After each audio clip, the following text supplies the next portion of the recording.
Right, so in today's video, I'm going to be explaining how I completely renovated this lawn. I started off by killing the lawn off completely, and then I reseeded it from scratch.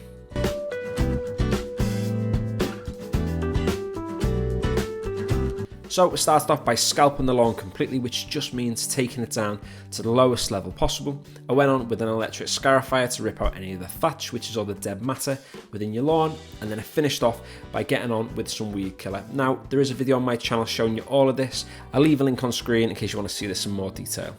So after applying 2 rounds of weed killer, I waited around about 3 weeks, and this is what the lawn was looking like. So you can see there's absolutely nothing that is living on this lawn at the moment.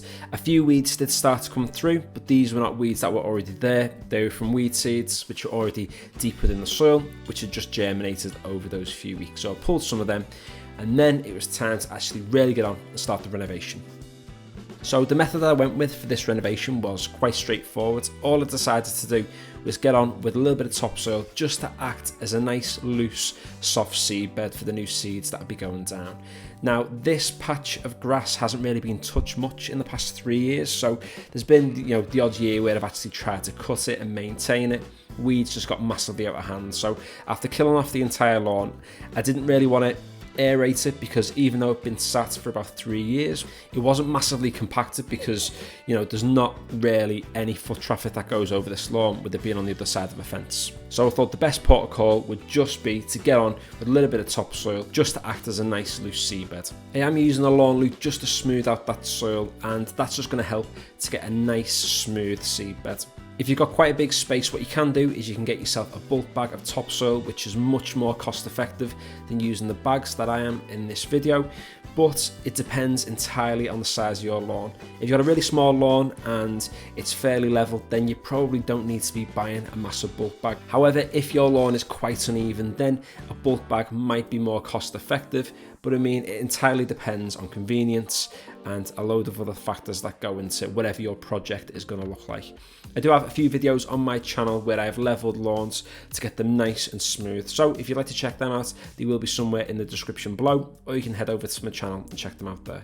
In terms of when it's best to do a project like this, I mean, it entirely depends on your situation. So to renovate a lawn, the best sort of times of year you need to be looking at are ideally spring or autumn, because there's lots of rain, it's not too hot, we're less likely to have drought, and it just gives the perfect conditions for seed to germinate. However, in the UK, summers are completely unpredictable. We've had a heat wave so far this year, which lasted around about 3 weeks with, little to no rain, and it was really stressful on the grass. It'd be a really poor time to actually try and establish a lawn.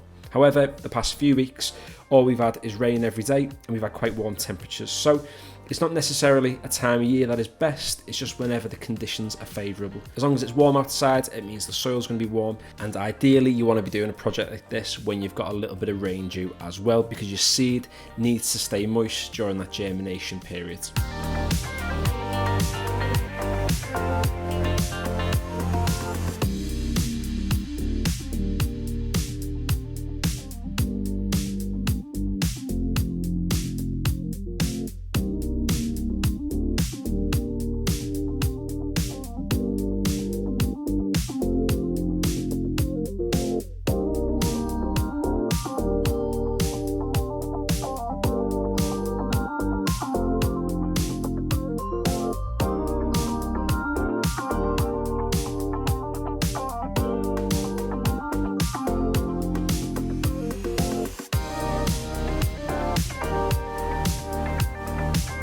Now, I did decide to get on with a second bag of topsoil just to make sure there's a little bit more space for that seed to, germinate and get that root system starting to develop. You can see as well, every time I put a bag of soil down and rake it out, I'm actually treading along it just to make sure it's nice and compact and it's not too loose. So you do want your top layer to be, fairly loose, but you don't want it to be, just the bag that's being dumped, because once it rains, the soil's going to settle.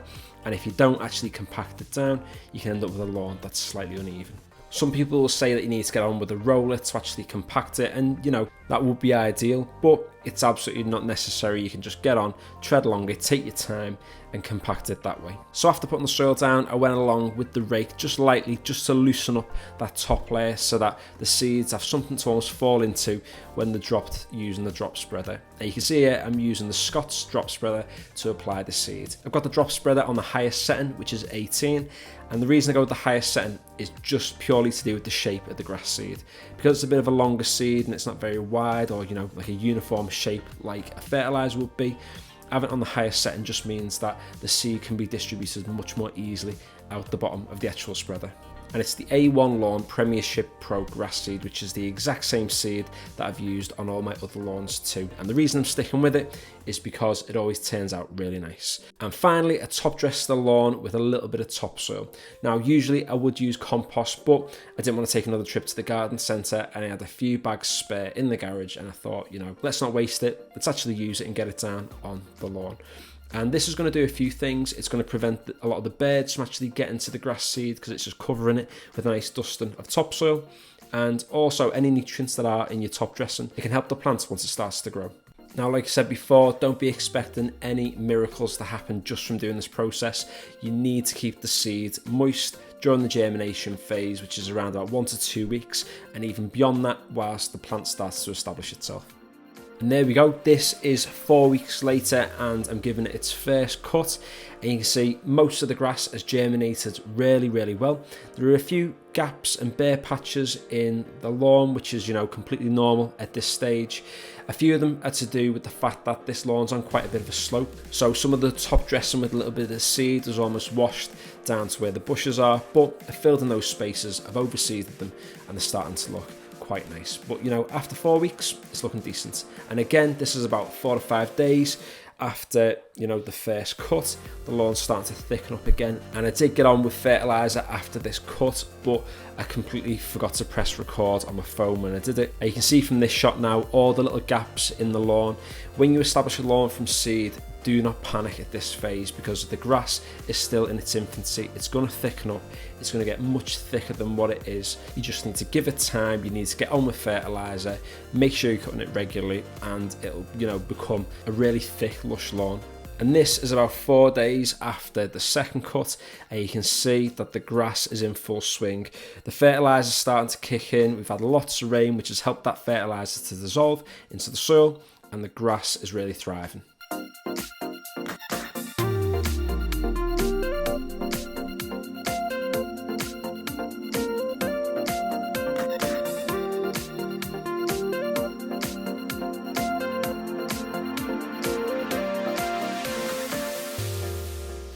Right, and there we go. It's been around about 5 weeks now since we initially seeded this lawn, and it's looking absolutely amazing. Now, by amazing, I don't mean it looks like a golf green, but compared to what this did look like around about 5, 6, 7 weeks ago, it's looking a million times better. Now, it's not perfect by any stretch, so you can see down here, you know, we've got the odd weed knocking about.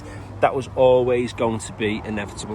When I killed the lawn off initially, I had a few people comment to say that, you know, the method that I used wasn't going to kill everything off. The weeds that were there at the time were killed, but you know, the seeds that were already deep within the soil, they were still sort of waiting there dormant, waiting to be germinated.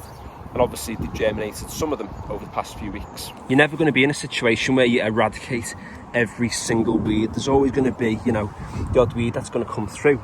It's just about managing it as best you can. And if you can, you know, eliminate around about 90-95% of your weeds, then that's half the battle. What you can see if you do get close is the grass is really starting to thicken up at the moment. So I had one round of fertiliser, which was around about a week and a half ago. You can see it's already starting to kick in, and that's really helping the grass to thicken up. I oversee some of the bare patches too, and you can see that these patches are already starting to germinate. So I hope you enjoyed today's video. If you did, feel free to give it a like, and if you'd like to check out any of my other videos, such as my garden renovation series or any of my lawn tip videos, then head over to my channel, and if you like what you see, feel free to subscribe. And finally, thanks for watching.